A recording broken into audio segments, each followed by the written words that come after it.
D સજો રમધા વાસી અને નાનાણે में वञी खमदा वासी डी सजो रमदा वासी नानाणे में वञी खमदा वासी वड नढाई में नमदा वासी नष्टा त असी बोरा वासी पण कोकड़ी असी नढा छोरा वासी है लेसन करे पूरो અને ભાઈબંધે ભેગા મિલધા વાસી ખીચે में ભલે ટકો પણ ન હોય તો છાતી કડે હલધા વાસી ચેંધા છડે જગ સજેજી અને દિલ ખોલે ને મિલધા વાસી પૈસે ટકે ભલે કોરા વાસી પણ અસી કડેક નેઢા છોરા વાસી ગાલિયું કરેલા પરાયું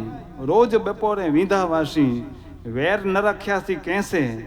અને પાણી પણ એઠા પીધા વાસી રખાઈ ન કેંજી ગાલ जिंदगी पेंडजी जीवता वासी ही तो असी बोरा भोरा वासी पर कई कड़ी नढा छोरा वासी चे के मुछू नवयूं मोते तोय रोज असी वटींदा वासी मुछू नवयूं मोते तोय ईज वटींदा वासी भूख न होय पेट में तोय पण भाभ बेजा जटींदा वासी बर नवो जरा काया में तोय मोरसाई जी खोटी गालियों सटींदा वासी कड़े कोलाए के असी कसे एक नढा छोरा वासी आ जोरदार कविता एमणे लखी छे कड़े कसी नढा छोरा वासी।